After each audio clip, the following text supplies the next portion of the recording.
Ladies and gentlemen, welcome back to the Bonfire Podcast. We are joined by good old Snipe Hunter himself, and of course, Lord Barry Blast, as always, and myself, Delta952. Snipe Hunter, how you feeling right now? Dude,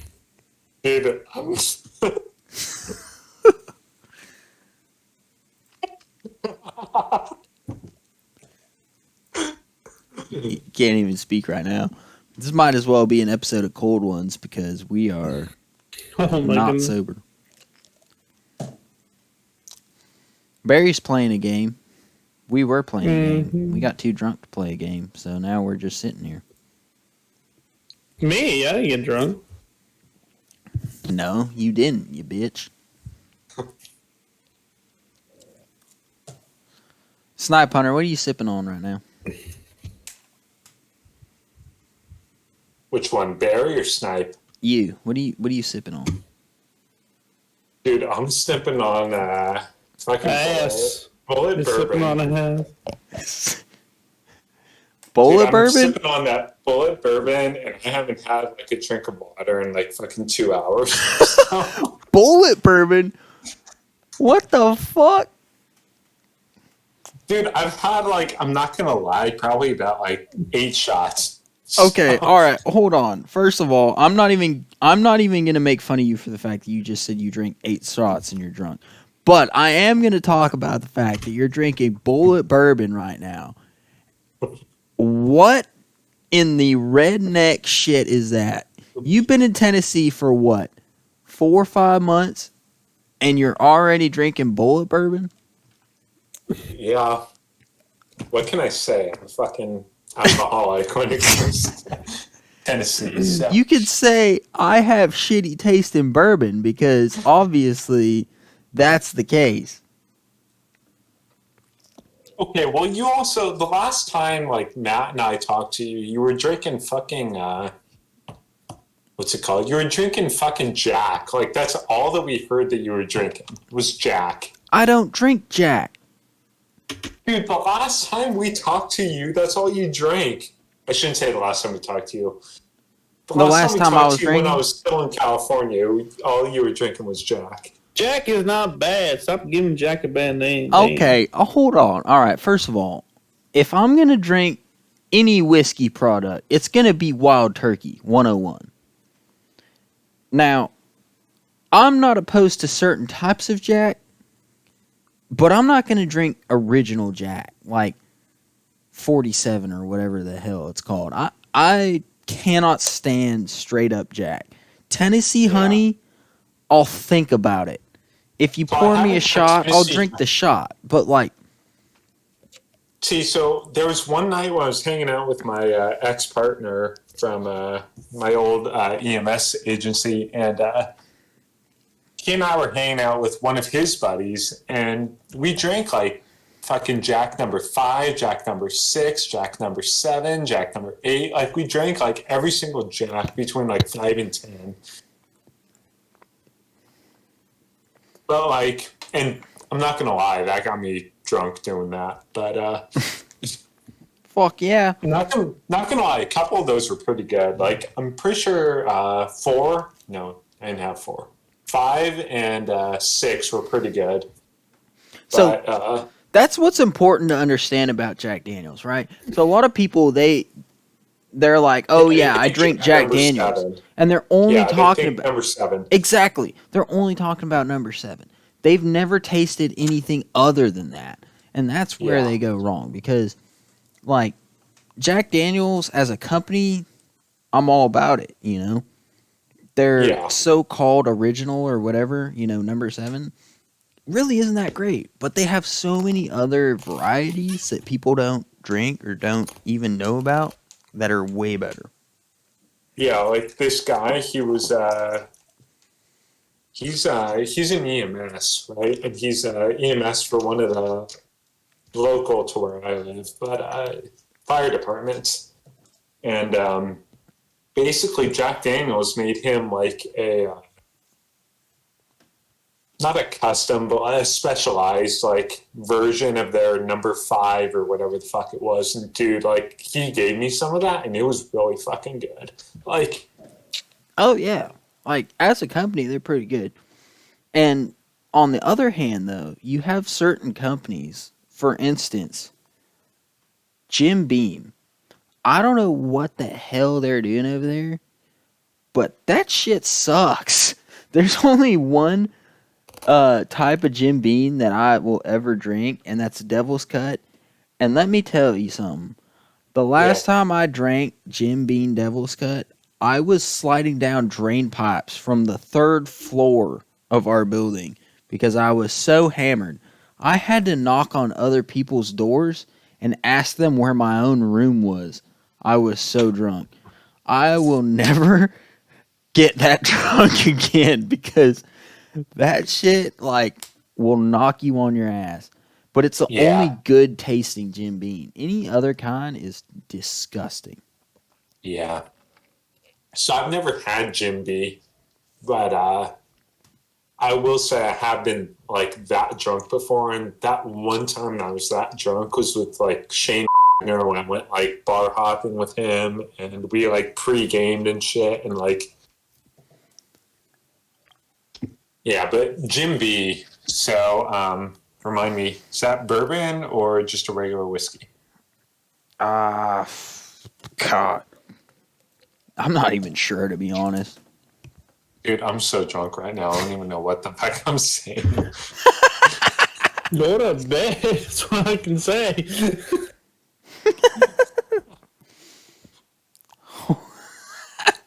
Hold on. Dude,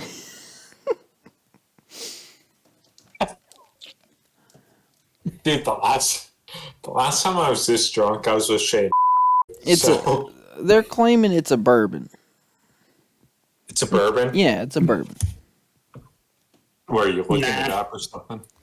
Yeah, I spent, a minute trying to figure it out on my phone, as it would normally take me 20 seconds. Was it Jim Beam? I don't know. Jim Beam. It's like Jim Beam alcohol. JIMBEAM.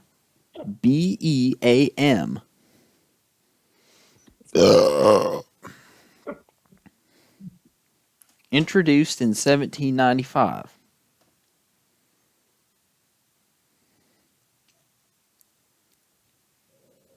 I'm definitely looking at the wrong thing. Jim Beam what? Liquor? It's not B, it's Beam. BEAM. Oh, Beam. No, not Bean. Beam. That explains it. Bravo Echo Alpha Mike. Right. I like how it's asking me for my birthday to enter the website. Tell them you were born in 2005. Dude, I'm so drunk I may end up saying that accidentally. Okay. That brings us on to our next topic. I want to talk about this. All right. Okay.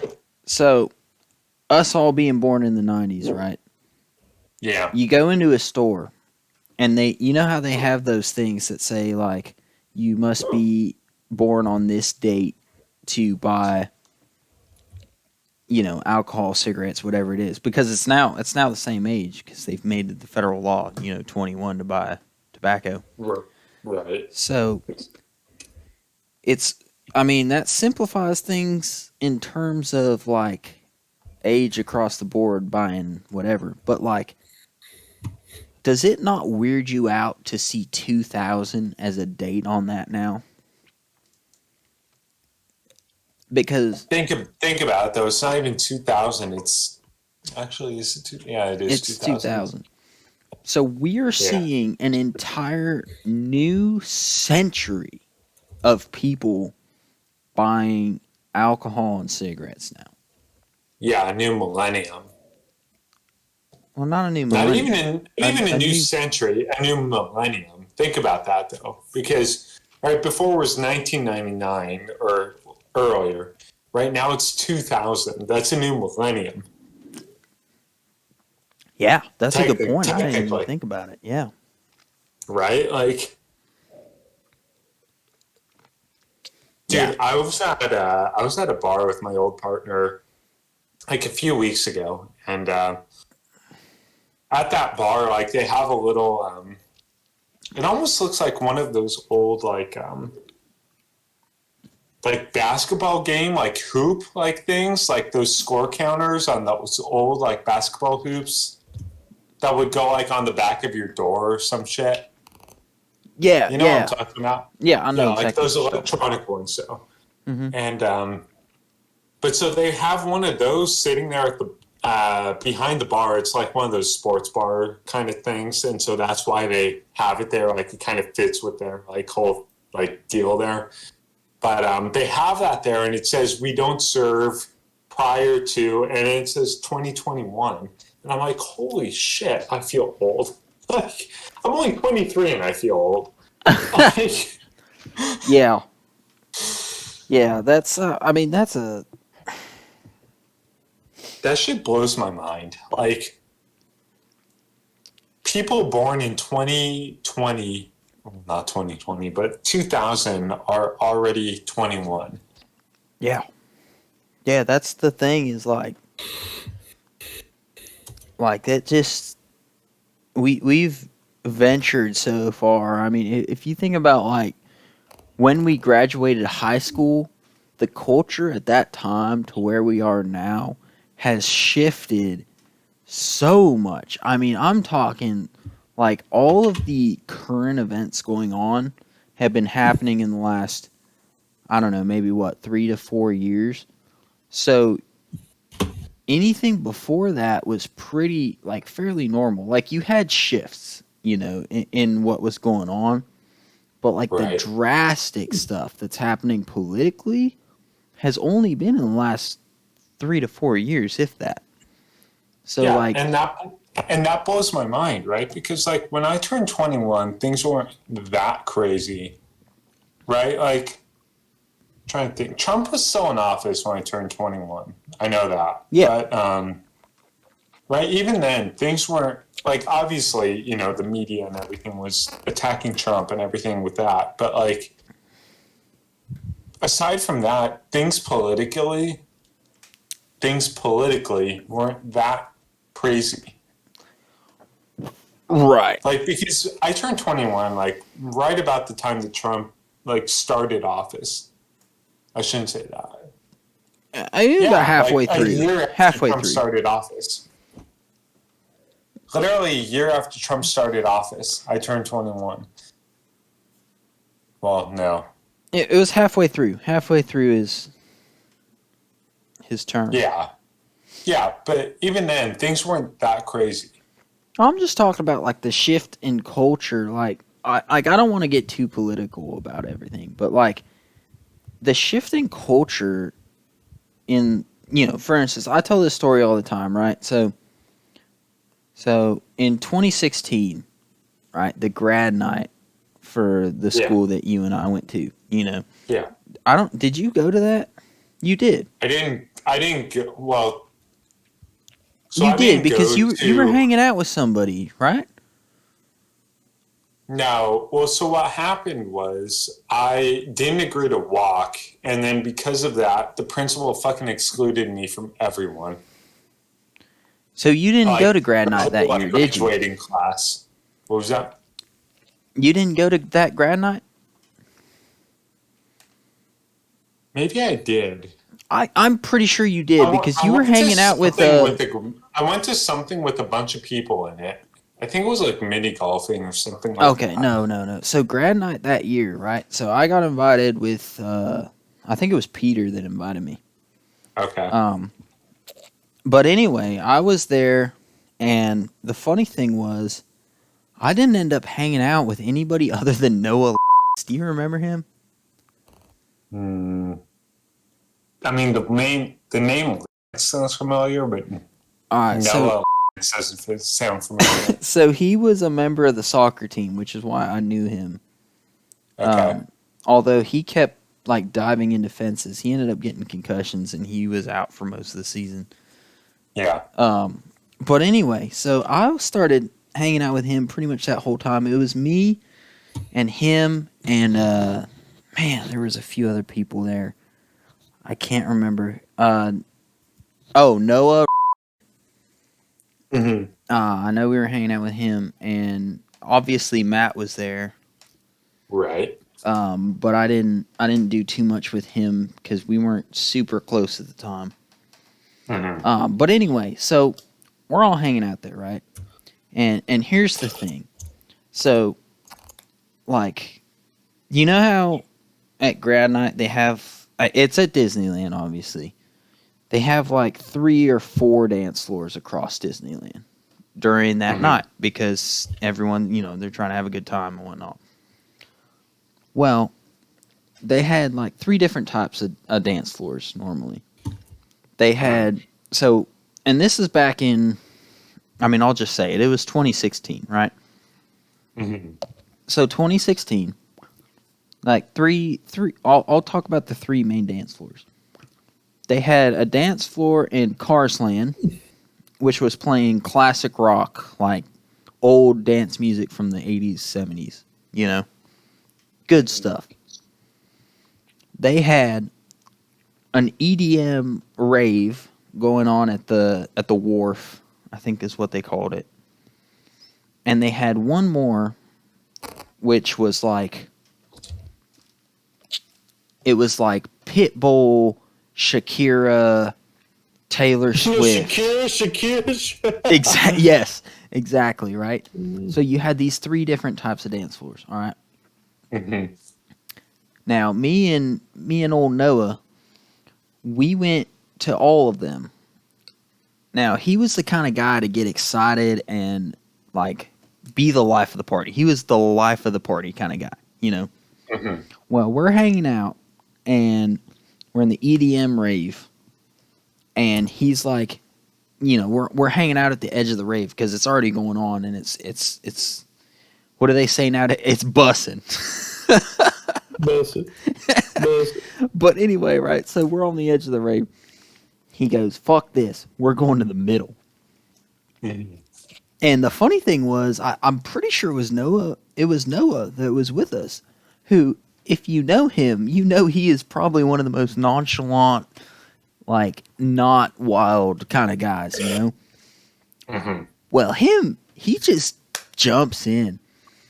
So I got 2 Noahs with me now, and we're in the middle of the rave, and, Noah Lance, he's got this water bottle, and for some reason, everyone there, you're talking about all the local high schools, and Andrew knows what I'm talking about. You're talking about, like, West High, North High, South High, like, Right. Miracosta, Lawndale, Hawthorne, Gardena, like, everyone, right? They're all there. Right. And, most of them brought a bunch of booze, obviously, because that's what, of course. that's what, kids do that day. Well, he's got this water bottle, and everyone thinks it's vodka. And he is just like, he holds it up in the air and he goes, "Yeah!" And everyone around him just goes nuts for no reason, just because he's holding a water bottle up in the air.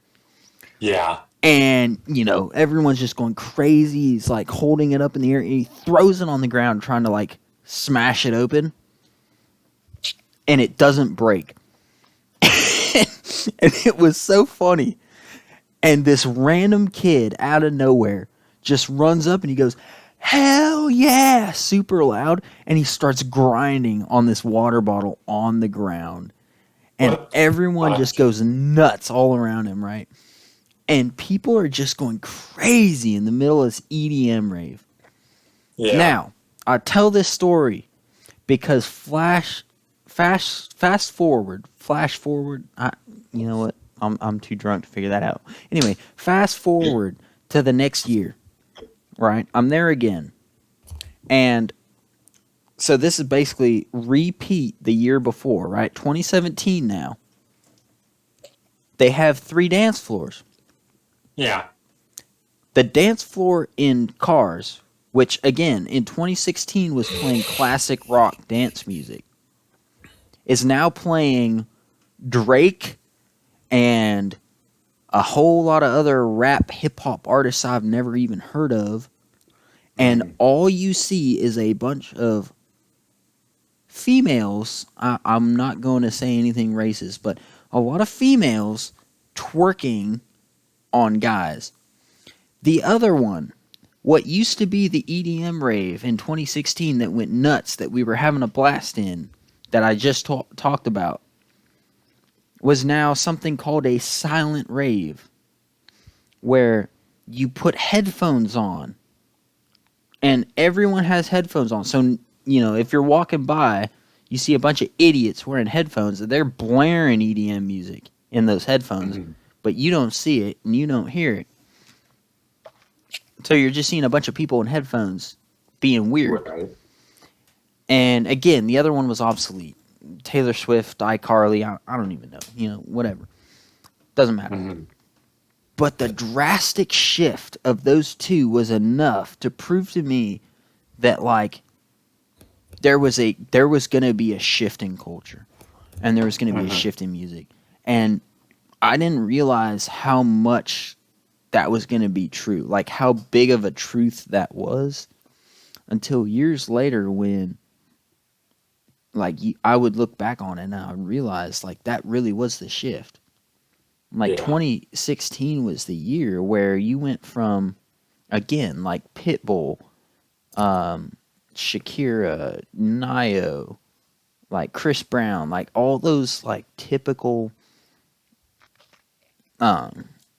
dance music that had been dance music from the early 2000s into, again, 2016, like Flow Rider and people like that, which was what you would hear in the club. And then it shifted into this, let's play Drake and like all these other random hip-hop artists. Right. And you couldn't dance to it. Like, people would start twerking and doing all this weird stuff, and people would be doing these weird dances. And, when Soulja Boy came out with, like, those dances, it was like, okay, that's weird. But it didn't shift the culture. But then you had these dances like the Hotline Bling and all this other stuff, which, happened before 2016. But when 2017 came around, there was a whole shift in the culture of the dance. Right. And that's where everything changed. And, I thought it was really weird. But then, in 2018, when I was overseas, like, they hadn't shifted yet, which was pretty dope, because, a club in downtown Nuremberg or Erlangen, which is a little bit north,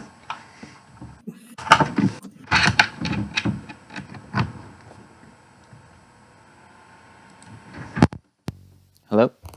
Sorry. So, anyway, I would go to a club in Nuremberg, or... Hello? Did I lose y'all? Hello. Oh, there we go. Yeah. Sorry. My Wi-Fi's still, like, fucking out on me, so... Oh, that was my fault. I disconnected my headphones and it messed everything up. Oh, okay. But, yeah, so I would go, somewhere in Germany, to a club or whatever. And this is, 2018. And the end of 2018, so a good 2 years of culture shift. And they were still playing all the good stuff, all the old stuff.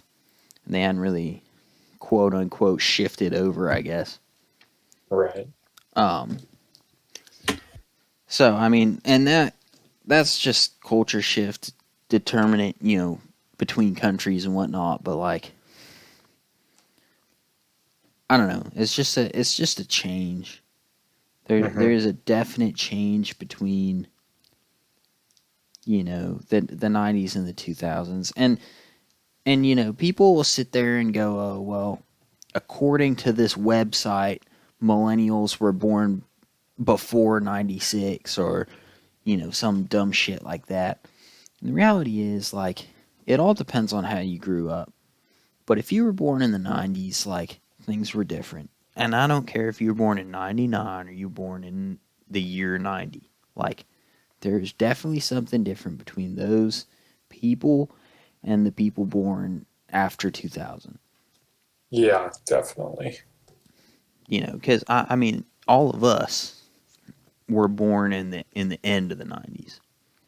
Yeah. But, like, if I look at my brother who's born in the beginning of the 90s, like, yes, things were slightly different, but at the end of the day, like, him and I, compared to my older brother, which was, older brothers, which were born in 79 and 80, like, things were a lot different, We're a lot more similar to each other than he is to them. Right. So, I mean, that's how culture has dramatically switched. And if you look at, like, technology-wise, the difference between a culture shift in the 90s, which was like, oh, hey, we're going to do the cell phone thing now. And then you have the 2000s kids, which were literally, I mean, I know kids born in, 2005 who had a cell phone at, 10, 11 years old, like, or, I mean, even earlier than that, really. Kids born in 2000 who had cell phones at 10, 11 years old. Right. And I mean, there's always exceptions to that. I know people that were born older than I am that had cell phones at 13 or 14. That's not the way I grew up. I didn't have a cell phone until I was, 16, 17. And that was only for, like, sports practice. Mm-hmm. It was like, hey, text me when you're on the way home from sports practice. And I was like, okay. Right. And that was all it was. Like, I had text and I had call. Or people would have, you remember the old, the Sidekick, the thing that flipped up and it had the screen and the keyboard underneath it. Yeah. So I had one of those. All my friends had, like, the iPhone 2 or 3 at that point. I don't remember what it was back then, but, they all had these fancy iPhones, and I'm sitting here with the flip thing, and I was just happy I had a keyboard so I didn't have to press, 1 3 times to get to C. You know what I mean?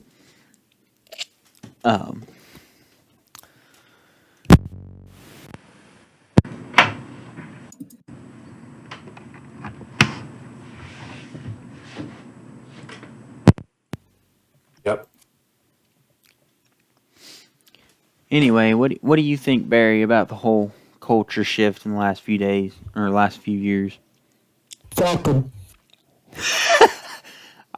Agreed. Yeah. I do got to get going, though, because I do feel like I got to throw up. So, yep. All right. All right, well, dude. Well, take care. Yeah, you too, man. All right. See you, bro. Bye.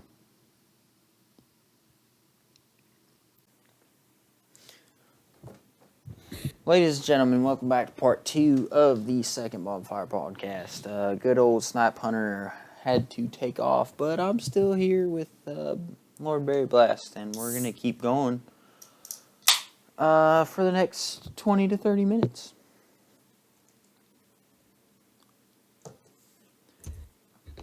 So, Barry, we didn't get to your real answer on the last question. How do you feel about the culture shift in the last 4 to 5 years?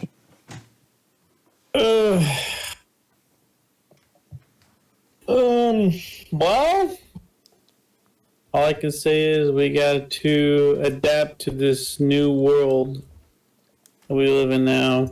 War is still going to be war. I mean, the only thing that's going to change is people in it, in the whole world.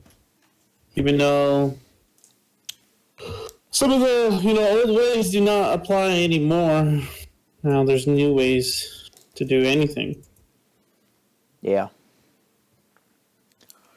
Yeah, that's a good point. I mean, and I know that's a heavier side of the topic that we were talking about earlier, but that's true. Like, you're seeing a shift not just in culture, but in who's taking charge in certain things. And I mean, with American politics, like I don't want to get into it, but it seems like for the last few years it's been like, okay, let's go with somebody who's been in politics for a long time, but politics for a long time haven't changed. The things that have changed are priorities, both politically and culturally. And so when you have a shift in those changes, but you don't have a shift in the age group or the type of people that are in charge, then you have this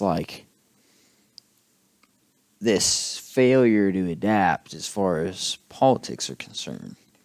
And what I mean by that is, like, for instance, President Obama was a little bit on the younger side compared to some of these guys that are taking office now. President Trump was older but understood business better.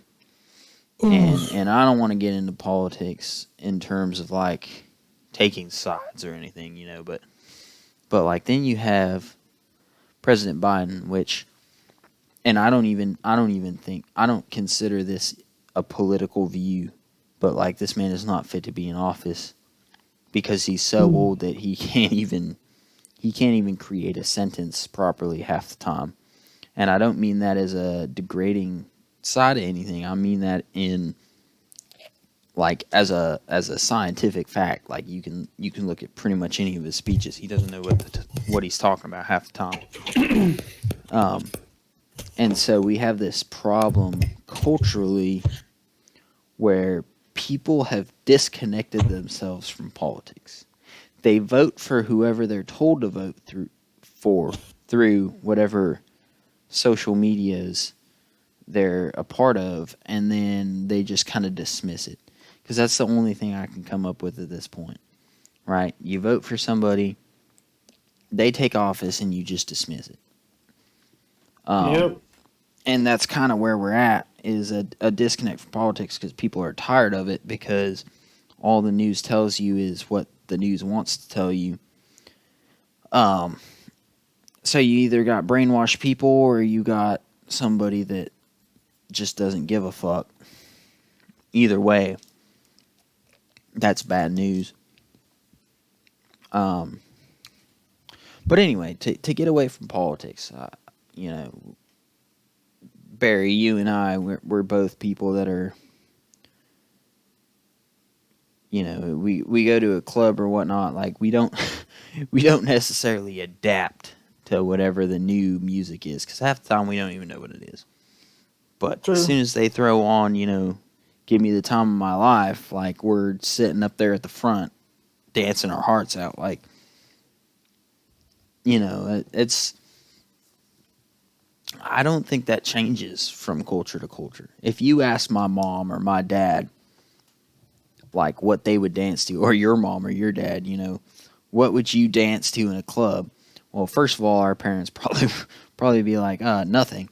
But, if you asked them 40 years ago, they would tell you, oh, this song or that song, and it would be something from their time era. And, like, I know with my parents, I would try and find songs that they listened to as kids and play them to see what their reaction was. And I know, especially with my mom, like, she'd get into it if you found a song that she knew from back when it was popular in her teens or 20s. And I feel like that's probably going to be the same with us, honestly. I don't think that's going to change at all.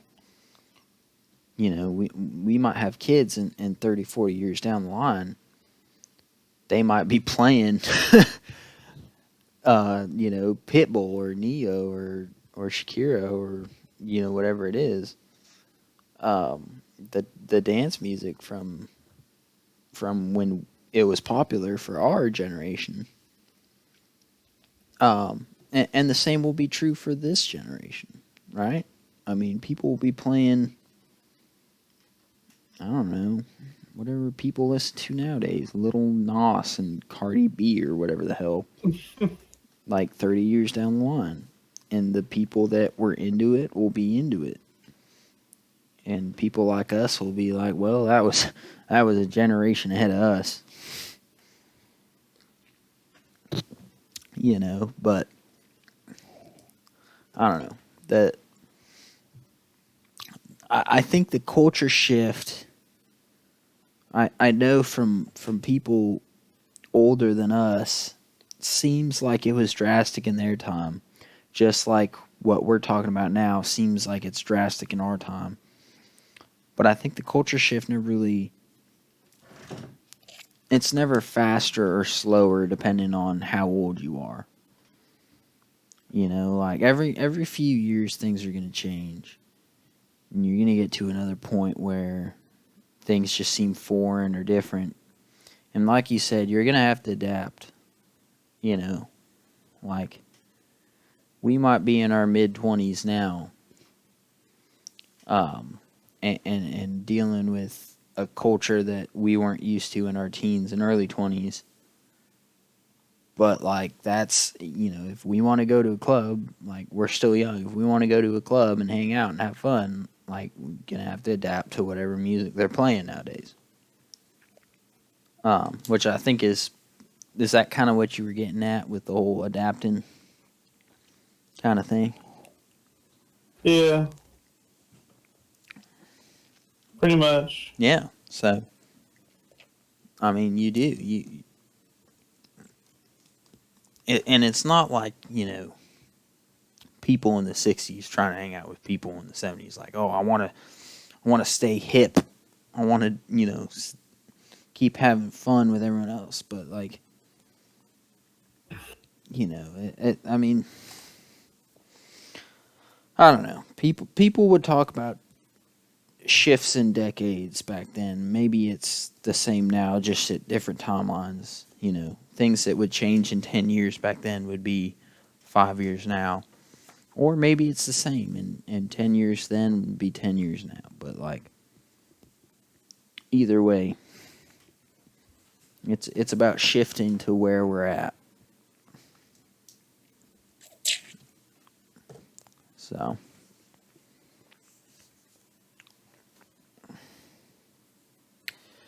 Yep.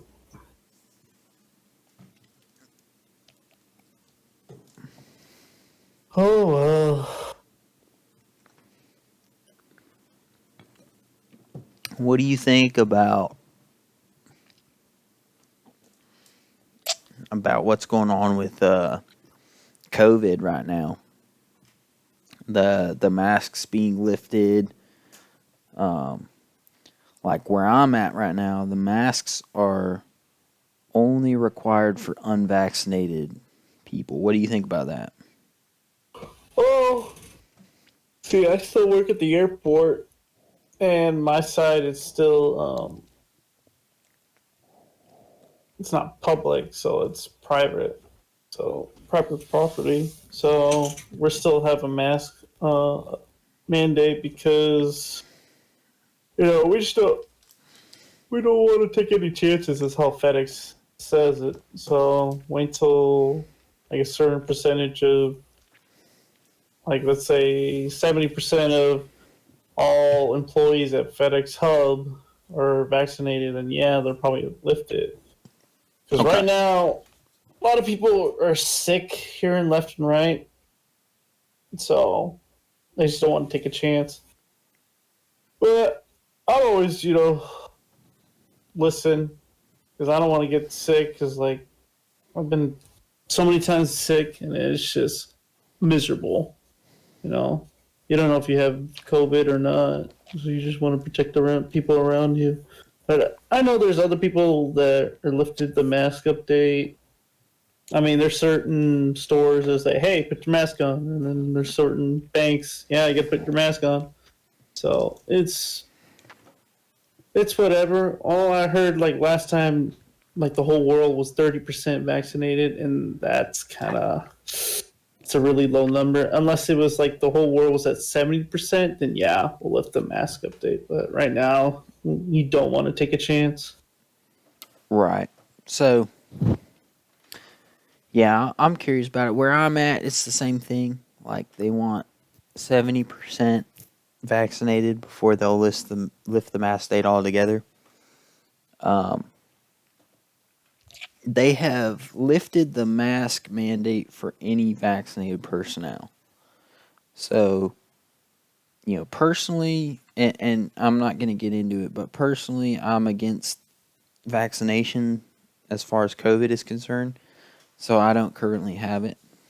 But I'm one of the very few people in my organization that don't have the vaccine. Yeah.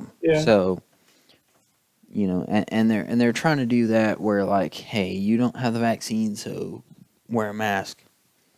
And for most of it, it makes sense, but like certain aspects about it was just kind of confusing.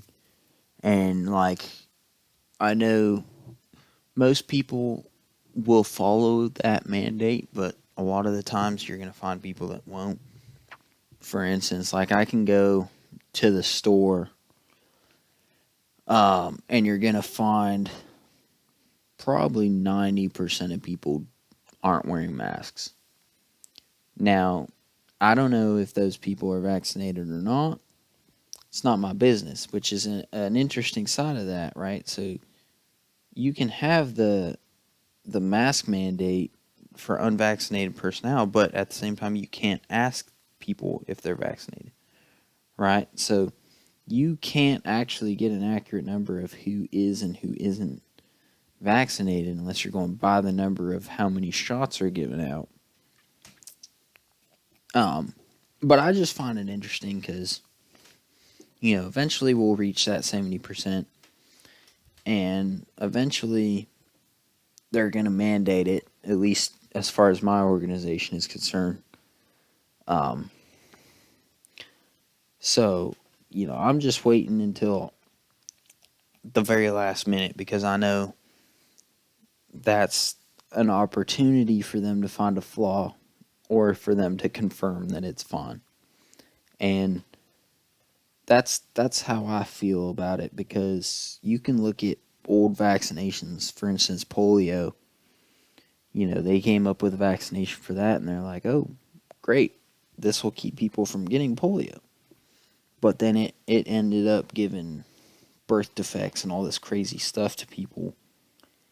And I just, I'm not saying that I don't trust the vaccination. I'm saying that I don't have enough confidence in it to say absolute, I'll throw that in my body, with no future consequences if I don't know if there's any future consequences. And if they don't know, right? Because they've done testing, but you haven't, they haven't tested farther than a year. So there's no telling what's going to happen 2 years, 3 years, 10 years down the line. Yeah. So I would rather, everyone else is like, oh, I got the vaccine, so I don't have to wear a mask. And it's like, okay, cool. That's fine. If you're willing to set your bar for vaccines at that level, that's fine on you. But me, I'd rather give maximum opportunity for them to discover what's going to happen long term before I put it in my body, because I don't want to end up getting a vaccine and then finding out 4 or 5 years down the line that I can't have kids, or that my kids are going to come out, special needs or something like that. Like, that sounds dumb, but it's true. Like, I just don't trust it. Not yet.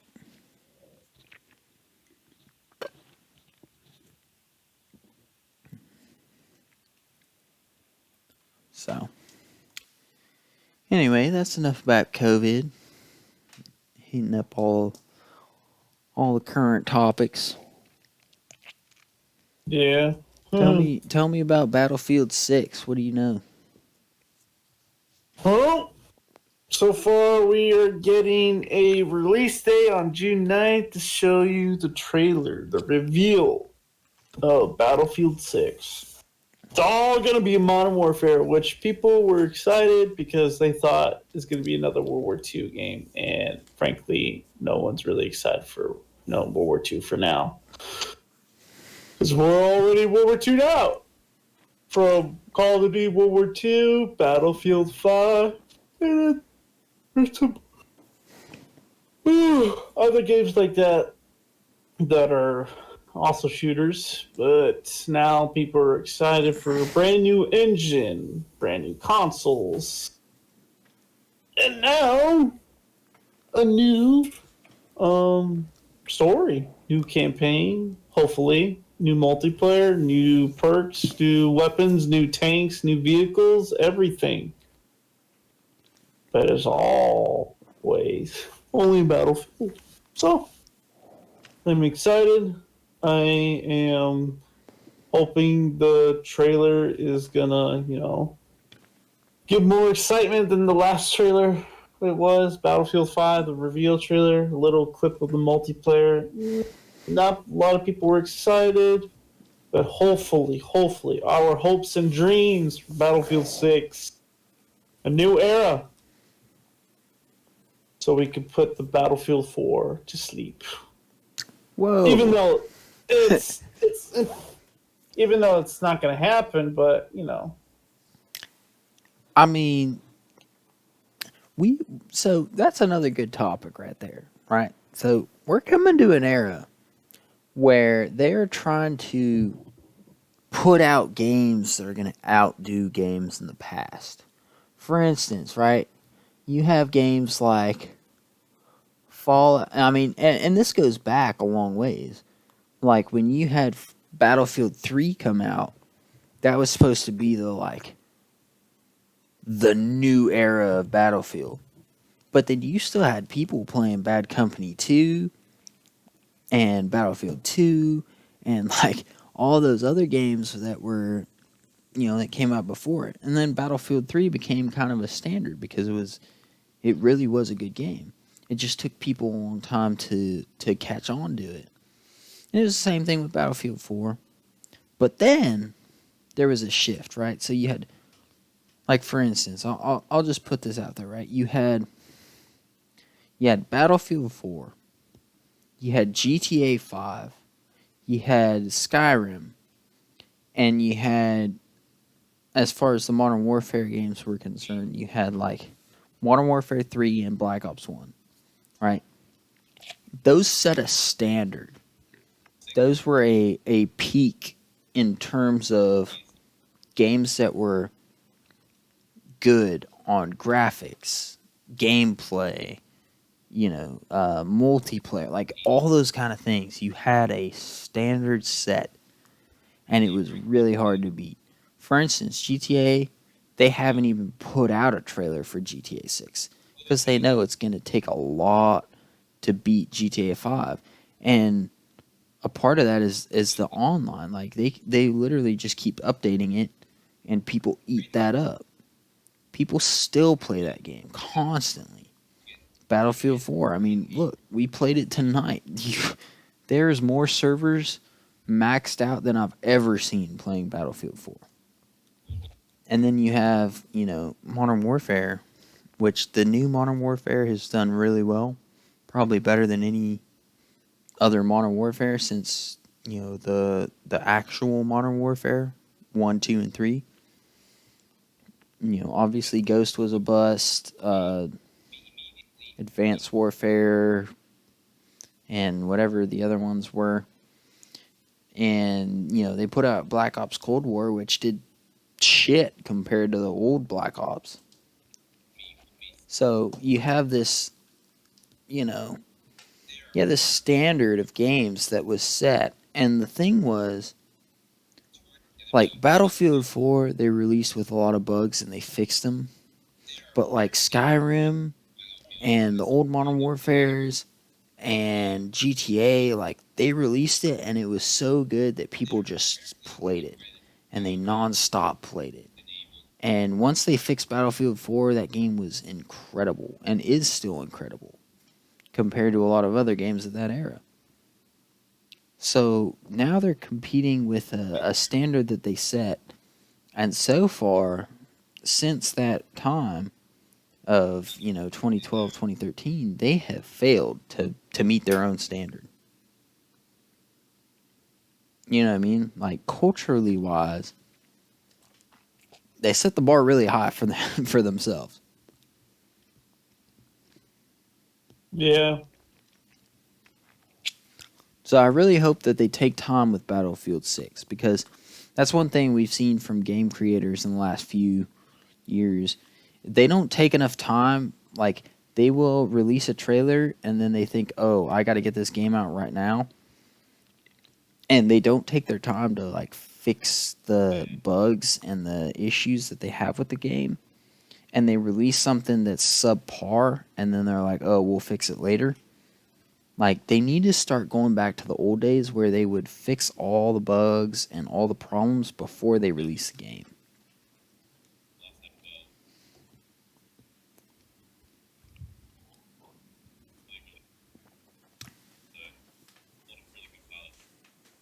So, anyway, it's about that time, y'all.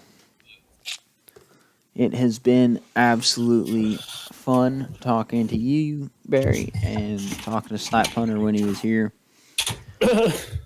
So we'll see everyone in the next podcast whenever we get that out. But until then, it's been fun. Go subscribe to Barry's YouTube channel. He gets stuff out every once in a while. Same with myself, and of course, here on the Clan Cosball channel, things are a little bit slower, but we'll get videos out when we do. And we'll see y'all next time.